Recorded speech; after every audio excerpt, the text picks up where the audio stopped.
All right, everybody, we are live. My name is Andrew Krauss. I'm one of the co-founders here at inventRight. We're going to do a full hour of Q&A on inventing. Sorry it took me just a few minutes late there. YouTube was having some issues with me getting in there, or I was having some issues with it one way or another. If somebody could type in yes, just to confirm you can hear me. Testing. Let's see. Looks like it's working. If somebody could type in yes, then we'll get going. There we go. Thank you, Tim. We're good now. All right. So let me just close my door over here. There we go. I don't want us to be disturbed. So I'm going to do a whole hour of Q&A with you guys. Let's see.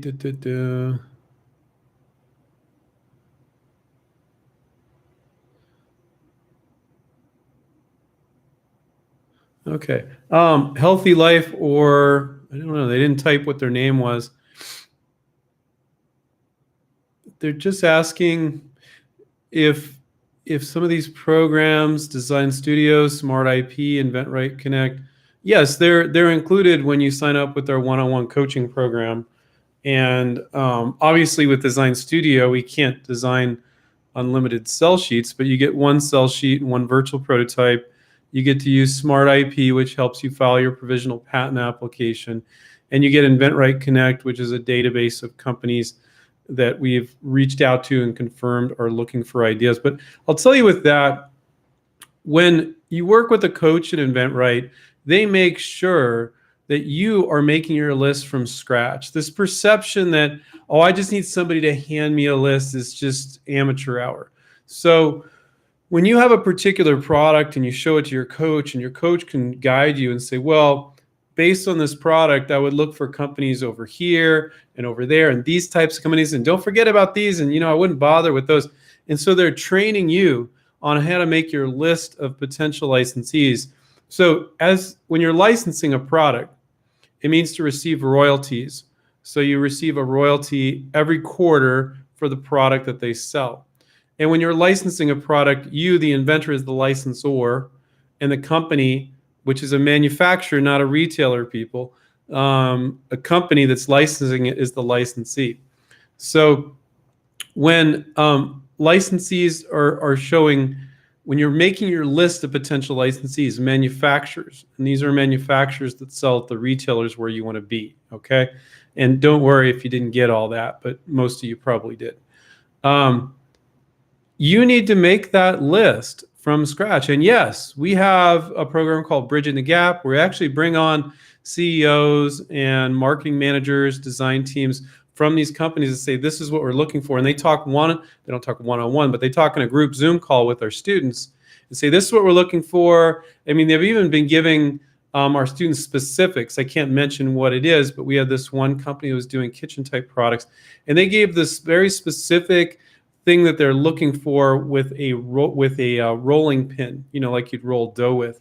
And literally, I think it was like 5-6 days later, I saw one of our students had the solution for them, which was great. So that's a program called Bridging the Gap. So that's great. And then we have a database called inventRight Connect, which is lists of companies looking for ideas, but you don't kind of need that. Like, if you make your list of companies that's in major retailers where you want to be, you don't need confirmation that they're open to ideas. They'll let you know if they aren't. And you need to be willing to get that kind of no from some companies. And you reach out to 40 companies, and maybe 5 or 8 tell you, no, we're not open to outside ideas. So what? But I think a lot of inventors want this list because, one, they just think it's easy, and then they can just spam people. But you want to make sure your product is right for them. You want to make sure it's a great presentation they're going to get in like 6 seconds. You look at their product line. You want to verify they're in all the major stores you want to get into. So I've found that our students making their list of companies from scratch and being guided by their coach, it's a better list than if they just start going, oh, there's 200 kitchen companies, I'll just start spamming them. It actually takes more work to look at each company to make sure it's a right match, because you don't want to spam people. You're gonna burn the bridge for the next inventor if you do that, and it's unprofessional, and they'll remember you and won't want to get more ideas from you.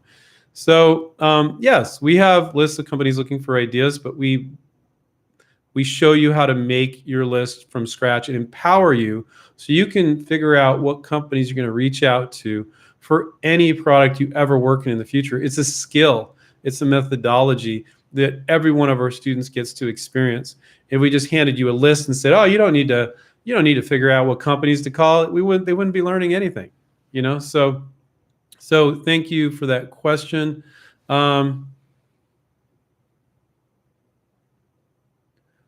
Mosh said, instead of going it alone, how would Mark Portney be different in licensing a product? Finally, can a new okay. So, he's just a guy that Steven's been interviewing, and he launches new products. I think he would be like any other potential licensee in that if you sign a licensing agreement with Mark or anybody else, they would work on manufacturing and selling the product and then pay you a royalty. So I would think, so it's just like any other potential licensee. So you need to figure out what kind of deal he wants to work out with you, So Mark's a little bit different as he's willing to jump in and launch a product that might not be in a category he's been in before. With most potential licensees, though, if you're doing a kitchen gadget, you're going to approach kitchen gadget companies. If you're doing a gardening product, you can approach a company that does gardening products. If you do an automotive product, approach companies making automotive aftermarket products. It's just that simple. So they're already, the beautiful thing about that is it's their money and it's their workforce. And so they have this machine. Let's say they have, we have one of our companies that one of our coaches actually licensed to, and they have over 8,000 SKUs. Somebody asked me the other day, what's a SKU? And a SKU is a stock keeping unit. So if you had two different colors of the same product, that would be two SKUs, okay? So, but it could be 8,000 different products, but usually sometimes there's variations, and if there's a slight variation of the product, that's a different SKU. But it's basically products. So, I mean, we had a company that had 8,000 products. So my point is that what I'm trying to get to here, and you're not keeping me because I'm only tripping over my own words here, but the point is, when you have this machine, which is if a company has 8,000 products, okay, they're a machine. Sales, marketing, manufacturing, advertising.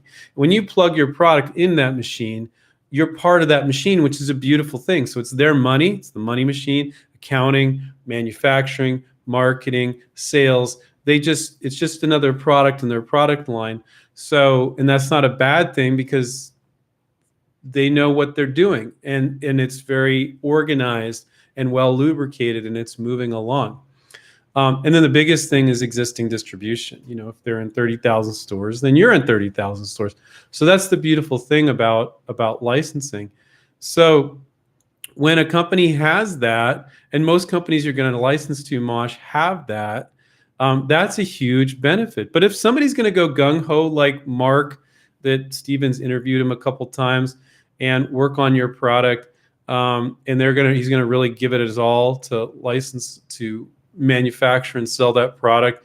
Maybe he's going to do some online marketing or something. There are companies like that as well, but mostly you're going to be approaching companies that what you're doing is a right match for what they're doing, and you're tapping into an existing machine, money, workforce, and distribution. That's the whole point of licensing, okay? Running around saying, I want this guy or this person over here, I'm not talking about Mark now, to start a business from scratch, which is what that show Shark Tank is about.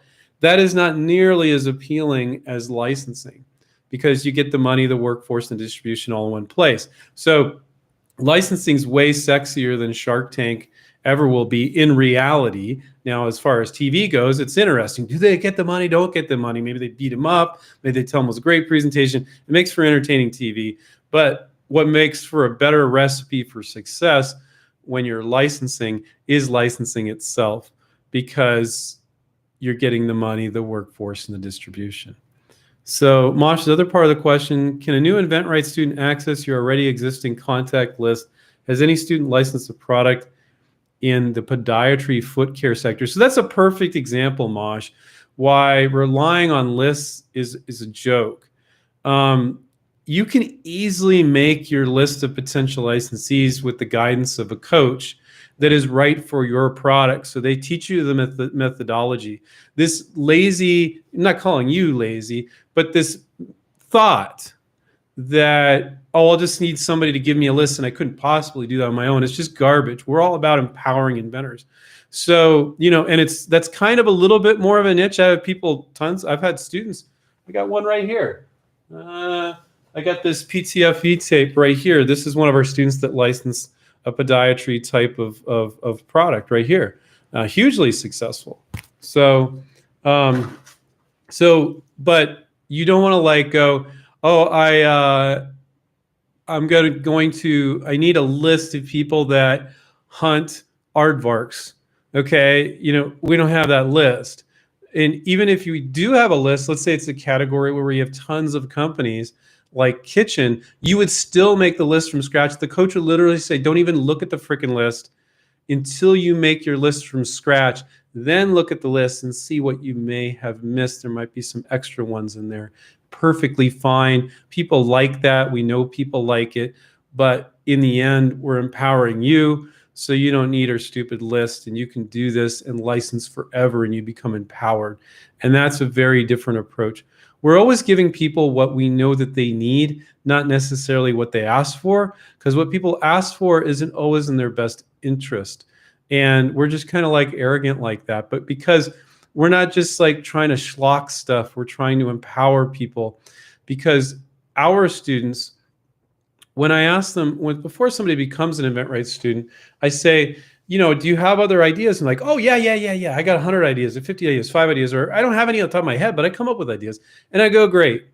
When you go through the process with a product or two, real life product or two, and go through the entire process, you're going to become empowered. And when you come up with another idea, you're going to feel comfortable making your list and doing everything else that is required to license a product. So that's just us.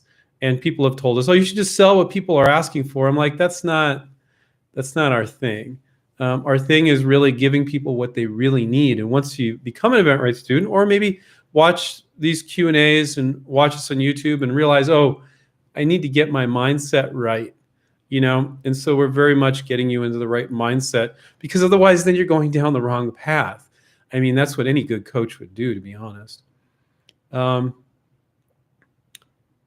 Okay. Marie said, hi, Andrew. I recently got a provisional patent for my product, and I wanted to reach out to companies in South Korea. I have a sell sheet and a video, but most of the companies I'm looking at have an email. First point of contact, should I just send them the info, since it will be hard to ask permission? No, I wouldn't send them anything unless you ask permission first. That's professional. It's unprofessional to send unsolicited submissions. It's not professional at all. Why are you trying to send to companies in South Korea, though? Now, if they're South Korean companies, which, well, there's no North and South. They're not. The North Korea doesn't make anything and sell anything in the United States, as we know. So if you have a Korean company and they're really big in the US or big in Canada or big in Europe, I don't see that as any different as contacting a European, Canadian, or American company. Why you'd be specifically reaching out to a company that only sells in Korea, which is not what you said, but a South Korean company, or why you're focusing on South Korean companies, I don't know. More than likely, a US company, a Canadian, European company will be way more likely to license your product. Or I see Asian companies that have really big presence. I'll just give one random example, top of my, Samsung in the US. That's the same as an American company. They have such a massive US presence. And even if they have a small US presence, I don't see, they have US headquarters. I don't see that as being anything different than licensing to an American company. To me, that is like licensing to an American company for licensing purposes. Okay, so kind of wondering why you're reaching out or bothering to reach out to South Korean companies. Now, if those South Korean companies are very big in the US, great. Try to reach out to the US office if you can. If not, you can reach out over there. That's fantastic. And since this is a Q&A and it's not a live discussion, I'm not really sure what your situation is. So let's see. Hold on, I got somebody Skyping me. Let's see. The other part of the question from Marie is most of the companies I'm looking at have an email as the first point of contact. Should I just send them the info since it'd be hard to ask permission? You know what? Most of our students are reaching out on LinkedIn, Marie, and they're reaching out via email, and they're reaching out on the phone. So whatever method you use, you should always ask permission. I'll just make it really simple. Blindly spamming them with your sell sheet is not professional. Don't do that. Always ask permission. You need to make that point of contact. You can do that via phone. You can do that via email. You could ask who the right person to reach out to would be. And they're like, oh, that would be Bob. And then you can reach out to Bob and ask permission from him. But I think what you're saying is sometimes the people that you reach out to figure out who that person, this isn't what you're saying, this is what I'm going to say, is not the right person. Should I just send it? And the answer is no. You should always figure out who the right person is and then send it to them.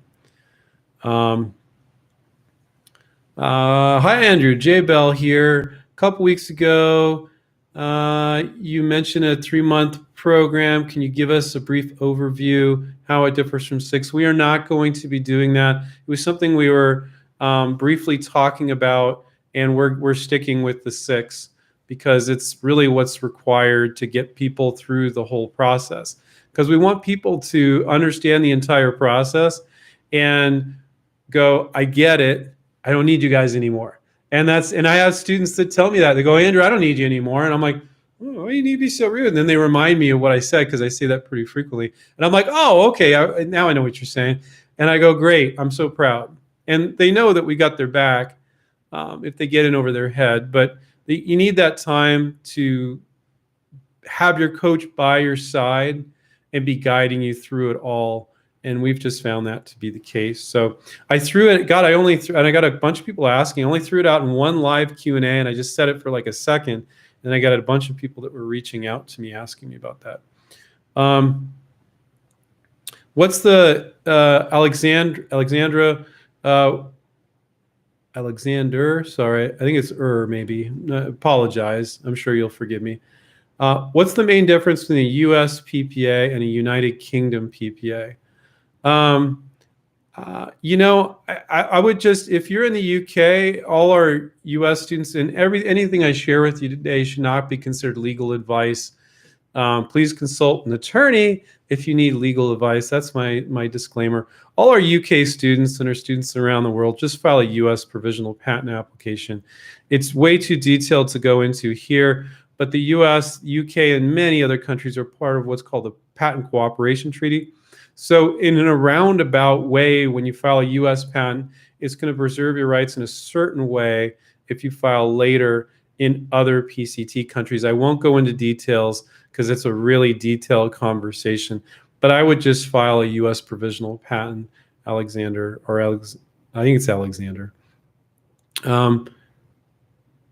Alexander said, should I be cautious about accepting LinkedIn contacts from China, even if they seem related to our business? I wouldn't care. They're just contacts. It's not like because you add somebody that happens to be from China that they can see your personal messages on LinkedIn. So who cares?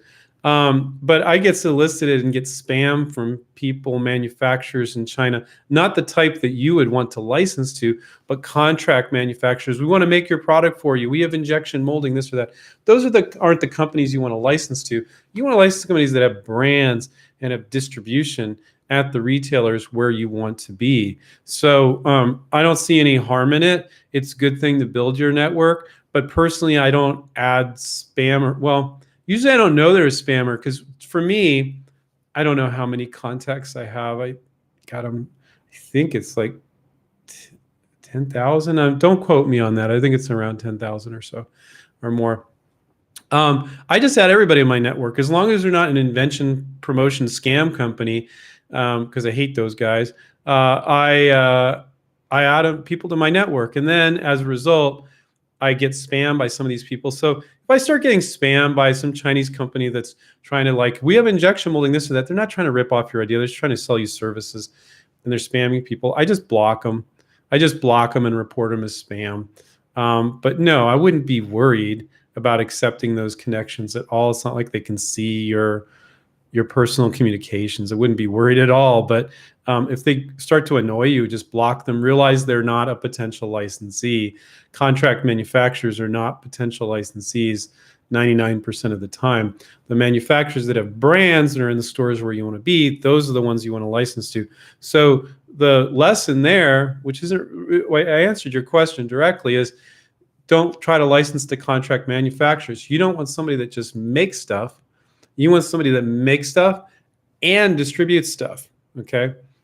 And some of these brands or manufacturers, yes, they're getting stuff made in China at a captive factory, or just most of the time just a factory that they contracted with.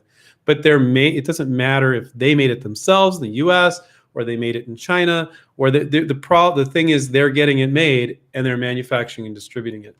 And there's going to be the whole supply chain issue is just, oh my God, it's just such a mess now. I've talked to so many companies. The whole world is changing. The thing is, our students are doing deals as they always have, and as they will continue to do, and these companies are launching the new products. It doesn't matter that the entire manufacturing and supply chain is in flux, which it definitely is.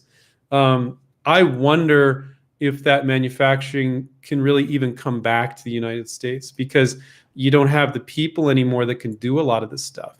I would love if as much of it as possible could come back, but I suspect a lot of it will go to, Vietnam and Laos and Thailand and other countries. But they're so small compared to China. China just, dominates that whole deal. But so the companies that our students are doing deals with right now, it's taking longer for them to launch products, but they're still getting the product from China if they're getting made in China. We've had several of our Bridging the Gap companies we do with our students come on, and one was exclusively already manufactured in the US. So that was really nice to see. But do not hesitate for a second to continue to license your products. Yes, things are really weird right now, but these products are still getting launched. Companies that have been consumers have an insatiable appetite for new. And the companies know this, and they know they need to launch new products. And you are their free research and development department. They only need to pay you if they like your idea. If not, it didn't cost them a dime. And our students, I just got back from the hardware show, and I got 30 companies right here. There's over 30 actually that are open to ideas and from the outside at the hardware show. And I have to tell you, they're just very, very open. So now is a great time to be licensing. Whatever, I found that when people are new to this, which is understandable, it's human nature, no matter what's going on, people always try to some people will find an excuse. Oh, well, it won't work because of that. And then they can use that excuse rather than putting themselves out there. But these are all valid questions too. People say, well, now everything's kind of in flux and is a good time to be licensing. And I can tell you firsthand that our students are licensing just as much now as before. It's taking companies longer to launch a product, but so what? That's all on them.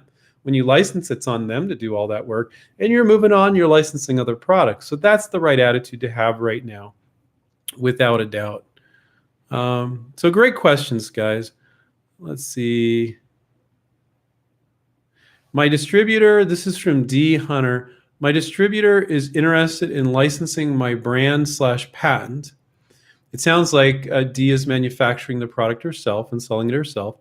Would I be in a good position to ask for higher than average royalty rates and better terms? Is it called something? Okay, market ready, thank you, question mark. So what Dia is doing is Dia is manufacturing her own product, and she has a distributor. So sometimes when you're manufacturing your own product, you're going direct to the retailer and selling. But in Dee's case, she has a distributor that it acts as a go-between that she sells the product to the distributor, and the distributor maintains a relationship with retailers and then sells to retailers. That's not a licensing deal. That's her manufacturing and selling her product, building her brand, all that sort of thing. So absolutely, Dee. I mean, if you've been venturing your product and you have distribution in 10,000 stores and you have 5,000 in inventory and you've kind of built your brand a little bit, Can you ask for more in the way of a royalty? Yes. And usually what I would see then, it's basically a buyout, because if they're buying your tooling and they're buying your inventory and you have all this distribution already, if you do, I don't know if you do, then that has value. So the way I see it, the best way, my favorite way to do that sort of deal is they're buying your company, plus you get a royalty, and yes, a higher royalty. So every time they sell a unit, you, at quarterly, you'll get royalties as well. So let them, because they would have to tool up and manufacture the product and all that anyway. So now you're saving the money. So of course, hell yeah, you need to get compensated for that. Now here's the big question. Do they want to continue to use the distribution you've already built up? Now, the thing is, when I talk to most inventors, their distribution is pretty minimal. Some people think like, oh, I want to prove that it works. And it's like, no company's going to be improved. This isn't you, D. I'm talking in general. They're not going to be impressed that you sold 500 units. That's not impressive at all. They're like, oh. So then you got to make an excuse and go, no, I was just testing. We're just testing the market. Just wanted to get some feedback. It's like you almost need to backtrack and go, no, that was just me testing. That's not me running a business and I'm selling 500 units a year or even 5,000. They're not going to be very impressed by that. So you have to basically just say that you were just testing. Now, let's fictitiously say D is in 10,000 stores. She has a couple major chains and some smaller accounts. That has value. So she's selling her company plus doing a licensing deal. And that's the way I would see that happening. But do not mistake, don't ever think that 100 people liking a post on Facebook means anything at all. It means less than nothing. Because when people are asked to open up their wallet, like if you did a focus group, only 1 in 10 people will actually open up that said they liked your product will actually open up their wallet and give you the money if they said they would buy it in a focus group. So companies know this. So don't think that people liking on Facebook or selling a couple hundred is a necessary thing to license. I like it's almost better if you haven't sold a single one, because now they can use their imagination and go, oh, this could be big. And we just had a company come on one of our Bridging the Gap sessions where we bring on CEOs of companies, sometimes they're marketing managers, to our students, and we put them together in a live Zoom session. They say what they're looking for. And this one company in particular was super, super excited about one of our students' products. Like they said, this is going to be a big hit. This is really nice to get a company that excited about a product. Really, really cool. But not a single one had ever been sold. So they're using their imagination about how great it will be. And also a lot of it's based on feedback. They're talking to some retailers and they're like, hey, we like this, but they think it's going to be a great big hit.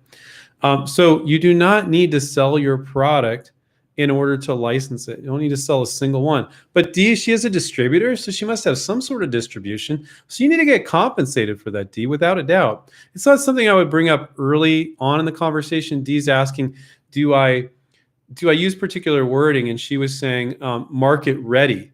So yeah, I think in the email you can summarize the tooling's there. I've got some distribution. I've got inventory. You don't want to ramble on about it, but it's ready to go. Now they might want to change the name or change something else, so you don't want to be perceived as not being flexible there. But so go for it, D. So what you can do is you continue to venture it and sell it yourself, and you can be licensing it on the side. Some people are like, oh, I can do that. I'm like, yeah, hell yeah, you can do it. So if you're selling a product yourself and you're making money, even if it's a small amount of money, I guess sometimes people they've been venturing the product and they're making a couple grand a month. Other people making hundreds of thousands a month or something like. I've had a few people like that too. I'm like, you do not need to stop doing what you're doing. If you got money coming in the door from selling this product, keep doing that. And then in tandem at the same time, you can be working on licensing it. So if you got money coming in, D, keep doing what you're doing. If you need that money coming in, you want to keep doing that, go for it. And then also work on licensing it. And I would say it's market ready. And I would have some quotes from clients that are testimonials. These are all things you can get when you've been selling your product. So there are some advantages to doing it, but it's such a massive financial and time risk, like usually years of your life, that you do not need to do that to license. But could it be an advantage? Could you get a slightly higher royalty if you put 3 years into this and have distribution, you worked your butt off day and night to do it? Hell yeah, of course. Why not? Mariana said, how do we know companies looking to help inventors for free are legitimate? I don't know what companies, I mean, well, let's talk about inventRight. Stephen and myself are the co-founders, and we do a lot of free education. But I'm not on here schlocking you or coaching every 2 minutes. That's like old school. So we offer free education. We do have our YouTube show. I'm doing a whole hour of Q&A without some giant ploy. Do I hope that a percentage of you are going to sign up and become students of ours? Yeah, I do. Do I feel really good about educating you if you're not and help you do that much better when you're working on licensing your products? Hell yeah, I do. And so, but if somebody's offering to help you for free, I don't know what you mean help you. If they're saying they're going to license your product for free, I don't know about that. So, I think what you want to do, Mariana, is educate yourself. Reach out to potential licensees, companies that can license your product. These are brands that sell at the retailers you want to be, not somebody inventors. We will help you sort of people, So I'm not sure what you mean by companies that help inventors for free. Are they legitimate? You need to be more specific. If you want to type in a little later, we can get back to it. That would be great.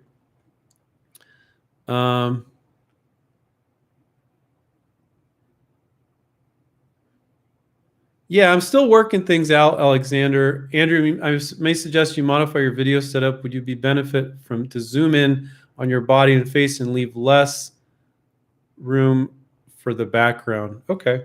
Yeah, I'll try. I don't know how big of on my monitor, I have really wide screen, but I guess it depends on what size computer you are on. And also, I guess if you're on YouTube, if you're going full screen or not, or what you're doing there. But thank you. I'm still working on tweaking things, and I think these are a little shiny. I might replace it with a different kind of shelving. It's new, so I'm working on getting some stuff up and running. So thank you. I appreciate it. Let's see. Oh, okay. This is cool. Let's see, things are happening here. Sebastian said, I have a product idea and I've contacted a company, but they want me to sell 15 units before I contact again. Well, that's funny based on what I was just saying. I never hear that. That's just bizarre. Is this normal? No, it's not normal at all. It's just outright strange, Sebastian. I have a prototype, but don't have the means for production. So, Sebastian, this company is not interested in licensing from you. Well, I won't even say the company. The person you talk to is not interested in licensing from you. What are you going to assess with selling 15 units? It means nothing. So, what I would do is I would reach back out to them and say, why do you want me to sell 15 units? What would you get out of that? What kind of feedback are you looking for? Ask them directly. They may just be trying to put you off. Sometimes every once in a while you get a marketing manager, somebody that's a little bit of a know-it-all, or they just offer some random advice. So when we have students that are new to licensing, one company will say something and then they're like, oh, it's always like that. And the coach is like, no, that was just some bizarre little anomaly. That's not normal.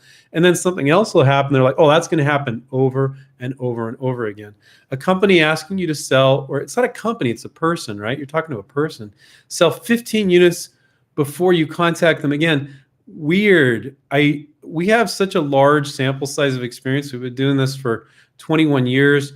We've had help students in over 65 countries. That is not normal. And ask them why and what kind of feedback they're looking for and see if you can move it forward. But I think they're more or less, that might have been their way of just brushing you off, to be honest with you. It's like, well, because then what are you going to do? You're going to be like, well, I haven't sold any, so I guess I got to do that. But that's just kind of messed up. If they're working in this company, maybe they're not being respectful what it really takes to launch a product and sell 15 units. And they're just offering this random advice that completely is sending you in the wrong direction. So ask them what kind of, but I just so highly doubt that will go anywhere with them. But ask them why, what kind of feedback are you looking for? Do you have a good gut instinct about this product? Might you want to show it to some buyers at some retailers if you're interested? Their feedback's going to mean a lot more than the feedback of 15 individual consumers. Say that. That's what I would say. Call his bluff. Why not? You got nothing to lose. Stephen Ruiz said, "Hi, Andrew. I have a product that I would like to get licensed. I have the rendering, sell sheet, provisional patent. How can I reach out to potential licensees?" Well, you need a marketing piece. So you got your sell sheet, you say. So you want to reach out using LinkedIn and using the phone and using email. You want to use all those three techniques. And you want to ask permission to send them a sell sheet. So you can say, I have a product that I think would be a good match for your product line. Can I send you a sell sheet? I'm looking to license it. And it's just that simple. And start reaching out. It sounds like you got your PPA, you got a sell sheet. Make sure your sell sheet's good. I'd say on these live Q&As, it's pretty rare I see a non-InventRight student that has a good sell sheet. It's either really bad, to be honest, or it's just okay.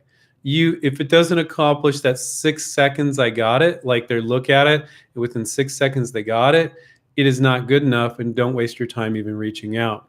So, but inventors, when you've been up in your own head with the product for a long time, the product and the sell sheet's making sense to you, but you got to look at it as if you've never looked at it before, which is hard for people to do, and go with somebody that's looking at this first thing, instantly understand what this product is. Now, it's okay if 28 out of the 30 companies you reached out to aren't interested. That's perfectly fine. But they at least got what it was, and they didn't misunderstand or going, I'm not getting this. They typed not interested because you were making them struggle with understanding what the product is. So that's a good question, Stephen. These are all good questions, guys. Not a single bad one so far. I'll let you know when it's a bad one. I'm just kidding.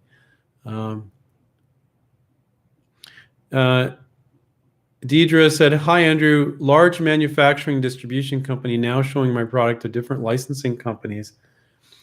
Okay, the wording is a little off there, but let's break that down. Now showing my product to different licensing companies. It's been months. This is about the time it takes for them. Is this about the time it takes for them to be interested in licensing? I don't know what you mean. And now I'm very confused. So you're saying this large manufacturing distribution company. Okay. So to me, that sounds like a manufacturer that has distribution at retail. They make the product and they have distribution at retail. So that sounds good. But you're saying they're showing your product to different licensing companies. That makes no sense. So if they're a manufacturer, they're going to show your product to retailers or buyers at retailers. So your wording there doesn't make any sense.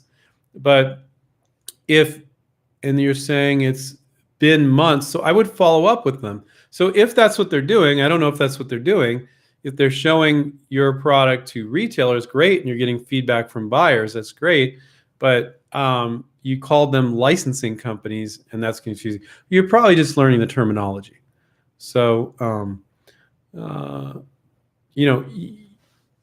you as the inventor is the licensor, and the company that would license is the licensee. So this large manufacturing company is the licensee. So why they would be showing it to licensing companies doesn't make any sense. So, but anyway, you feel free to clarify. I won't be able to get to everybody's questions, but because we got about 17 minutes left. Okay, this is good. Wow, things are really happening. So Deidre, thank you for the question. Paul says, "Hey, Andrew, I recently received interest. They told me to respond through the submission portal." Okay, that's weird. "They told me to respond through the submission portal, which I physically cannot. It has been a month. I believe I demonstrated patience. Should I email them?" So you said, Paul says, "Hey, Andrew, I recently received interest. They told me to respond through the submission portal." Well, how did you receive interest? Didn't you receive interest via email? They're usually not going to respond to you through their portal. They're going to respond to you through an email. So you should reply with an email. It's been a month, so hell yeah, you should reply. That's fine. You should email them, absolutely. So, but I'm confused as to how they showed interest. So sometimes I get inventors that, I'm not saying this is you, Paul, like they're like, "Oh, I got this company interested," and they didn't get the company interested. The company just said, "Yes, we'll take a look at it," and they didn't even know what it was yet. And so sometimes people, they get really excited when a company just says, we'll take a look at it, and that is exciting, but that's not interest. That's like, we agree to look at it. So, but I'm not saying that's the case for you, Paul.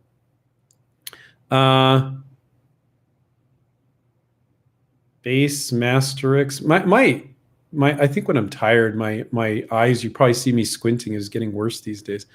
Um, Base Master said, Andrew, thank you for these live streams. You're welcome. I love doing them.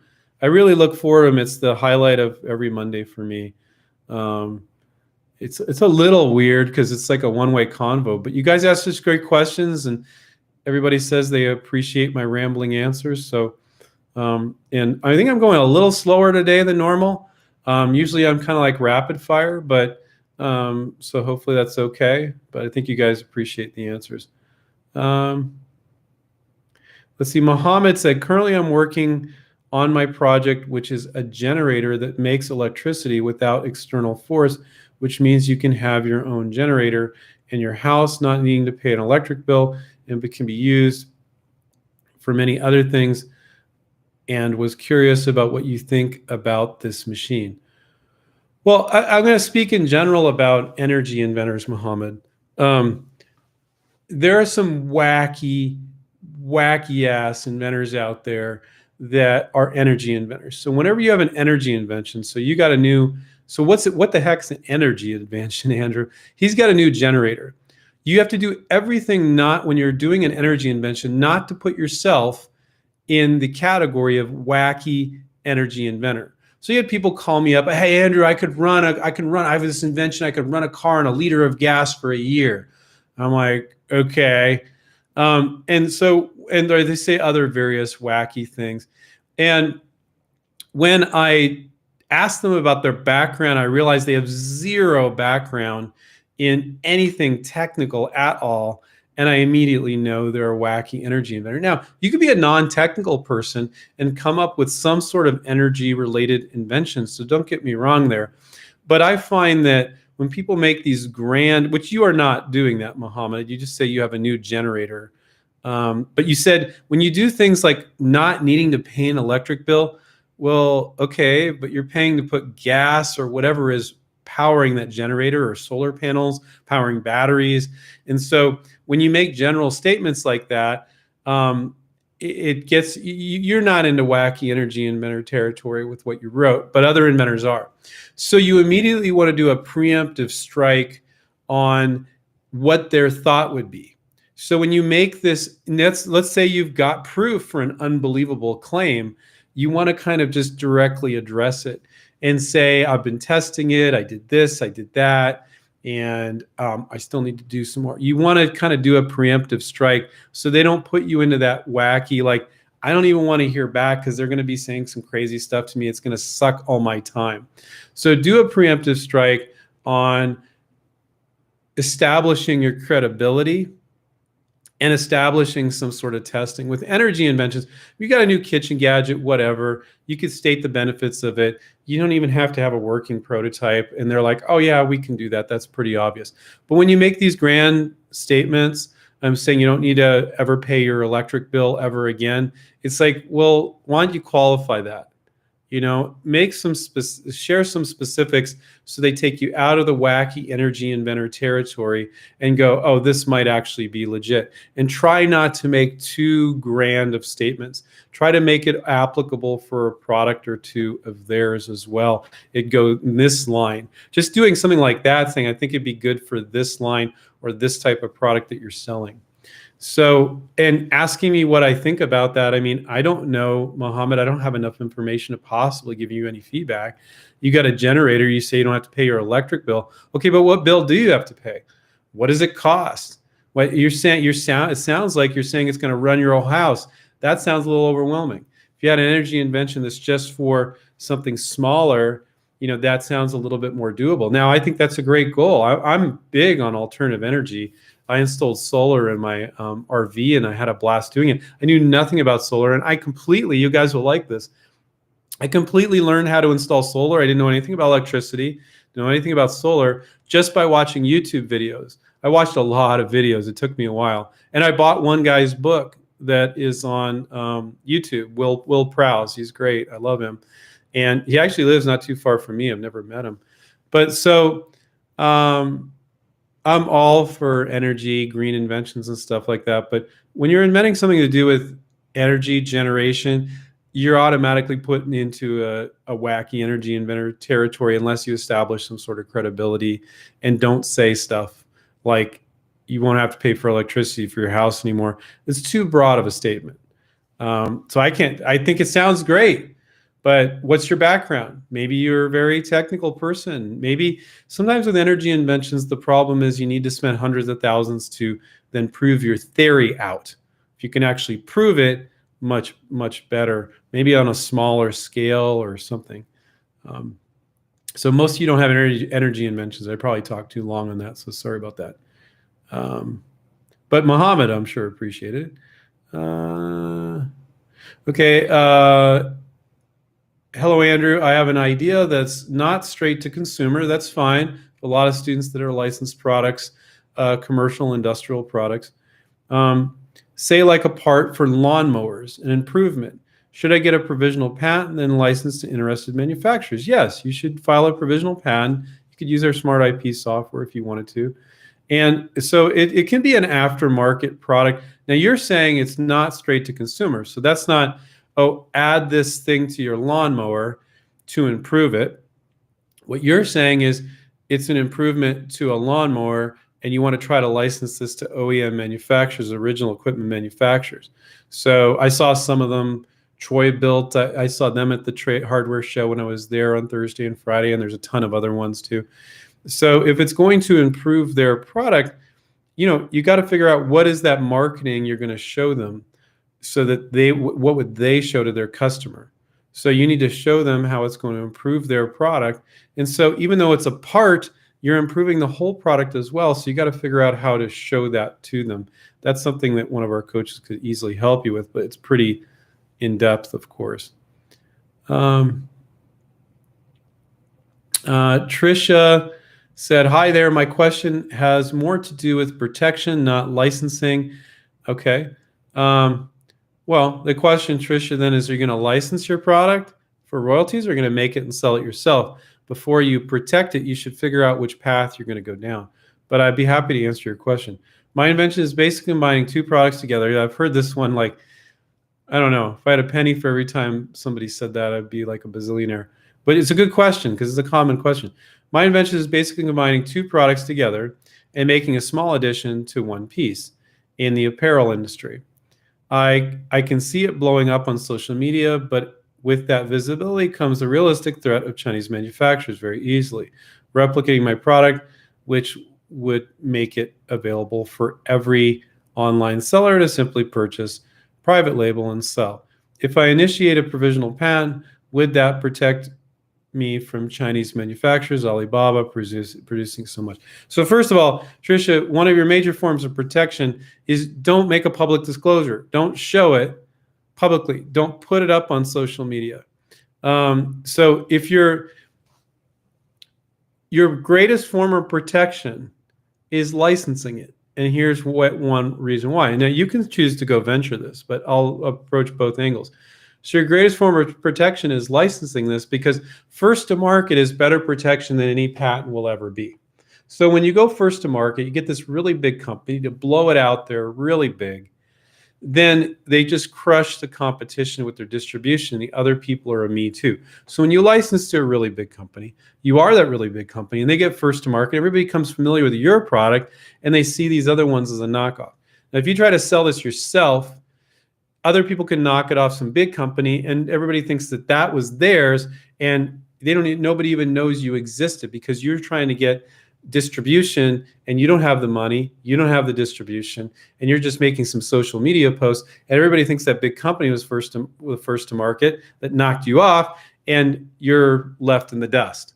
So that's not to say that you can't make it and sell it yourself. I'm not saying that, but I'm saying one great form of protection that people don't think about is not patents, but first to market and teaming up with this very big company through licensing. So and people always go, Chinese manufacturers. Yeah, but a lot of times it's American manufacturers, European manufacturers that are knocking off a product. Yeah, they're getting made in China, but it's not the Chinese that are knocking off. It's that brand that's knocking it off. Also, if you're in apparel, that's a brutal industry. All they do is knock each other off. Some big designer comes out with a new design, and then everybody's knocking it off because you can't protect simply a new cut of a dress, right? So for most apparel products, it's not protectable. Now, if you had a new purse that had this thing that folded out and has lights and has functionality so you can find stuff in your purse easier, okay, that might be something you get protection on. So I don't know what you mean by apparel, but if it's just a new skirt or with a slightly new cut or graphics, whatever, the American companies will knock you off. Now, I don't see that happening in other categories other than apparel nearly as often as apparel. I see it happening all the freaking time in apparel because that's what they do. They just knock each other off. There's not a lot of intellectual property because if you get a design patent on it, it's very easy to get around. So Tricia, I don't know what your product is, so I can't say. But you're combining two products, and you're saying, should I get a provisional? Yes, you should. But a provisional patent application is just that. It's not a patent. Some people say it's a provisional patent, and we shorten it up for just to make things easy. But patent attorneys will always tell you, in this case, they're right. Patent attorneys aren't right about a lot of stuff with regards to licensing and advice they give with regards to the business world of licensing because they get patents and they don't understand licensing. But one thing they're right about is it's not a patent. It's a placeholder. It's a provisional patent application, and they'll always drive that point home, and they're absolutely right. It's an application, so it's a bookmark in time that if you later file a full utility patent and reference that provisional, then you'll have protection from that date for whatever you had in that provisional. So now what our students do is they file a provisional, they see if there's interest from a company, they file it, and they start calling like the next weeks. And you get a whole year. You never need a year to figure out if companies are interested. My God, no, not even close to that. And then you can get the company to give you the money for the patent, and you file that full utility, reference that provisional. You have protection from that date. So you were mentioning that it's not, your questions aren't with regards to licensing. Launching your own apparel product. Now, I have no idea what your product is, so I can't really say. That is brutal. That's going to be very, very difficult. Now, I don't know about your particular product, but with regards to protection, realize a provisional patent is not a patent. And yes, you need to be very careful about posting stuff on social media before you're going big. So when you try to sell it yourself, you're not going big probably, unless you raise millions of dollars. You're not going big. When you license to a company, they can go big and they can be first to market. And so it does, when you try to sell it yourself, give other people plenty of opportunity to knock you off. And they might be afraid of that big company that you license to because they'll send cease and desist and and stuff like that, and maybe sue if a lot of money is being made. But they're not so afraid of you. They take a look at you and they go, oh, this is just some brand new company. They don't know what they're doing. Yeah, we'll just do whatever. We don't care. They can't afford to sue us. But the big company, if they make enough money that you license to, they could afford to sue that company that's trying to knock the product off. So that's just a random tangent, but it's very applicable to what you're doing, Tricia. And yes, you should file a provisional, but be very careful about posting stuff on social media when you're not licensing and venturing.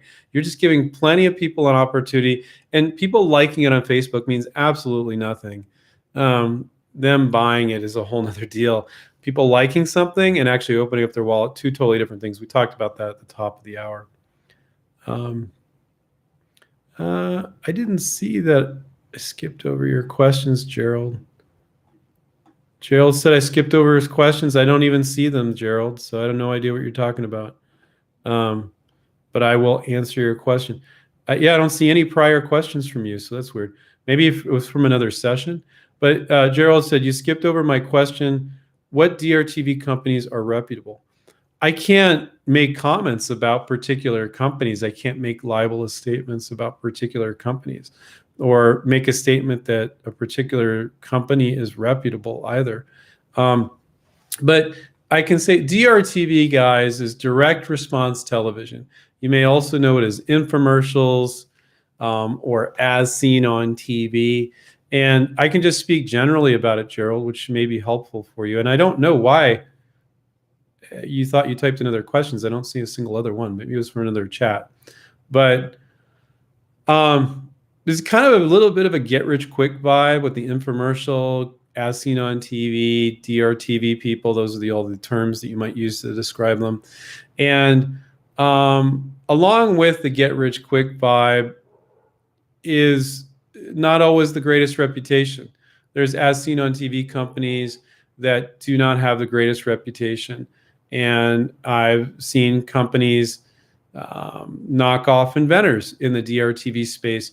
I personally, for the companies that our students have approached, I'm not aware of a student of ours, students, not fans, that has approached a potential licensee, a company, manufacturer, that has been knocked off by that company. I'm not aware of it. A student hasn't reached out to me and let me know. So that's a pretty damn good track record over 20 years. Now, you asked another question. So now, if it's going to happen, though, I would say it's more likely to happen in the DRTV space. Definitely. So if you're kind of like sketched out about getting ripped off, don't work on a DRTV product. You're just going to be so timid. You have to kind of be okay with taking on some more risk when you do a DRTV product. Now, some products that could be sold on DRTV could also be sold at standard consumer product companies. So most of the time when students like, oh, I got this new kitchen gadget, I'm like, oh yeah, the DRTV guys might like that. But so would these standard kitchen gadget companies. They would like it as well. So they might have a list of 25, I'm using this as an example, 25 kitchen gadget companies and maybe 4 or 5 DRTV companies. There's only really 5 major DRTV companies. But I don't talk about companies in particular because we just got to watch our butt. We can't say libelous things about companies, and I don't feel comfortable enough to give an endorsement of a particular DRTV company because most of them are a little all over the place. And so if you're really sketched out and really kind of in new inventor worry mode, I wouldn't work on a DRTV product. Got to be a little bit more comfortable to do that. But I don't see our students getting knocked off left and right. I don't know of one example where one of our students got knocked off. I don't know of one of our students that's been knocked off by a company they approached. Now, maybe some of these companies, they kind of know us. They know not to mess with inventRight. And if they're reaching out, they can tell. Companies say when we get submissions from inventRight students, they're way more professional than we normally see. They can kind of tell, because they're really professional. So, yeah. Let's see.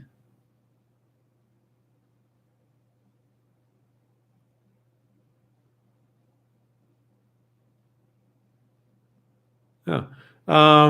So Alexander is pronounced Alex Sand. Alex Sand, and it's a French name. Cool. Thank you for letting me. And then I'll promptly forget that and call it Alexander again. Alex Sand. Yeah, okay. What are the main changes over the last decade for inventions related to licensing strategies? Yeah, that's a great question. I'll cover some things there. I would say companies over the last decade are even more open now than ever than they have been before. It's you just don't find as many companies that are like, oh no. It's so old school not to receive ideas from the outside. So they're more than ever.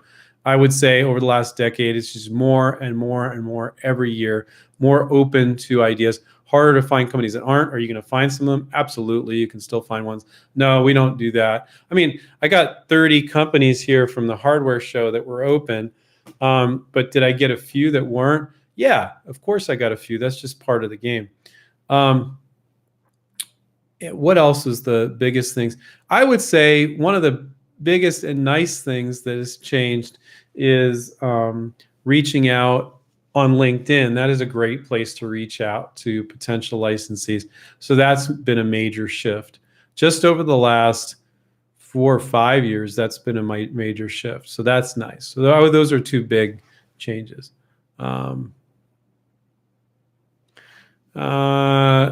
Good Citizen said, how would licensing work with an artist and a clothing company? Well, that's a little bit different. So let's say you had a new artwork that you wanted to put on T-shirts.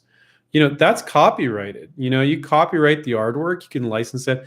We have one student, her name is June, and she's licensed like 80 pieces of her artwork to go not on t-shirts, but products. So she notices companies that are making products with beautiful designs. Let's say it's a nice tree or leaves, and she has these designs, and she'll license these products. She'll license not a product, but the artwork to go on their products. And typically when she does that, she won't be licensing it just for one product, but a couple products. Because again, I said companies have multiple SKUs, different colors, different things. And so one way Good Citizen is saying, how do I license and work with an artist in a clothing company? I don't know if you're the artist, but you can license your artwork to go on clothing. So that's just one way.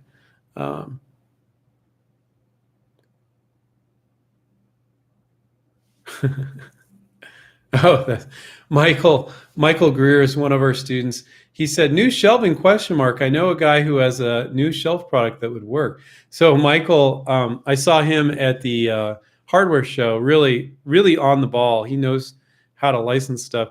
And he just licensed a shelving product that goes on your windowsill, not windowsill, but inside your window. And you could put a planter, a little pot, probably not using the right terminology, Mike, a little pot, not pot that you smoke, but a pot, although you could do that too, but a pot with flowers and stuff. And it's a little shelf, and it's just really easy install. And that post on social media, Michael, because Michael licensed it, company went public with it, so that's okay to put that on social media. Actually helps him sell a few more product. So he's just making a joke about my shelving. But it's great meeting up with you, Michael, at the show. Great show. Let's see if there's somebody really quickly. Looks like we're 6 minutes past the hour. Well, this is an easy one. Okay. Yeah, this is the easy one. Then we're going to call it a day. Paul said, if a person at a company I send my prototype to gets injured by my prototype, wow, that's a new one. Am I liable, or does their insurance cover it? Wow, I've never had a question there. And then, do I need product liability insurance? So what I'll answer is the more practical question that's more commonly asked. When you license a product to a company, you should never do the deal under your own name. You should always file an LLC or a corporation. And most of our students do an LLC. You don't have to do that now, but when you do the contract and you're like, hey, I want to do this new LLC, they don't care. They just want your product. So they'll say, okay. So that reduces your liability. And then you want to insist that they cover you under their product liability insurance. So most of these companies, like for these products to get into major retailers, they need $1 million or $2 million in product liability insurance, which doesn't cost them much. And it doesn't cost them a dime to add you to their product liability insurance. So if a customer got hurt, it's not directly answering your question, Paul, but this is a more common question. If a customer got hurt with this new knife product, first of all, if somebody wants to sue because they got hurt with the product, they're going to sue the company, not you.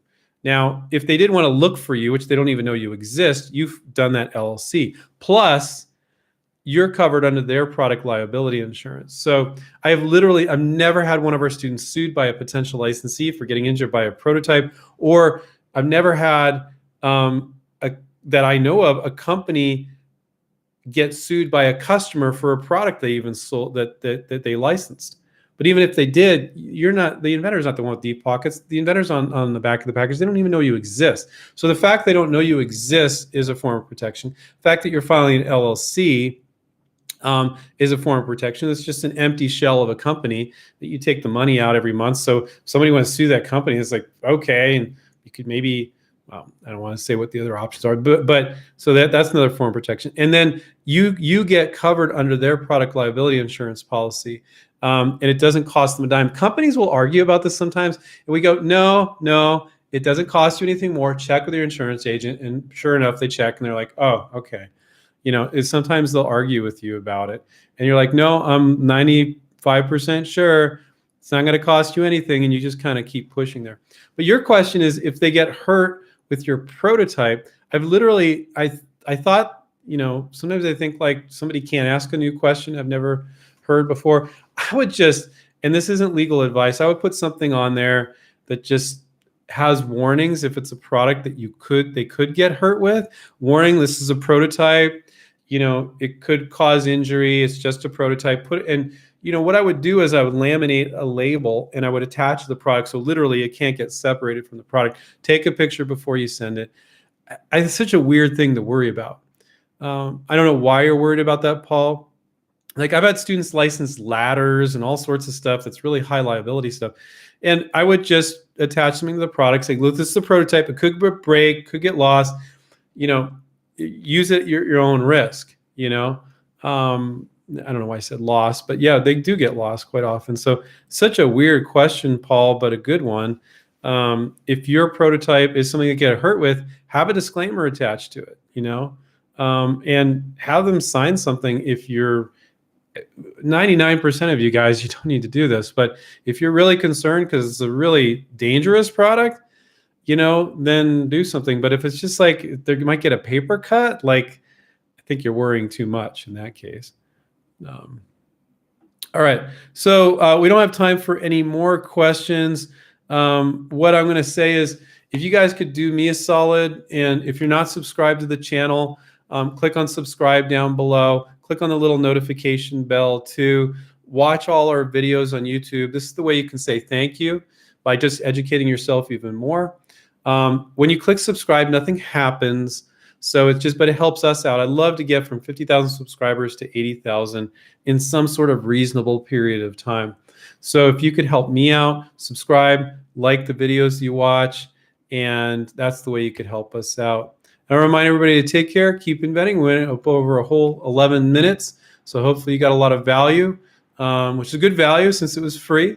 And I want to invite everybody to come back and check us out. And if you want coaching and some mentoring, our students are licensing stuff all the time, a lot more often than our fans, and it's because of the one-on-one guidance. So if you go to inventRight, click on Contact Us, you can learn more about that. Talk to one of our advisors, Dana or Sylvia. They're super nice people. Nobody's ever going to hard sell you. If you're like, I just want to understand what they're offering, and you want to talk to us, and you're like, I'm not ready to sign up now, perfectly fine. They'll be super friendly, explain how we help you the whole process. So I remind everybody to take care, keep inventing, and we'll catch up with you guys next time. See you guys. Bye.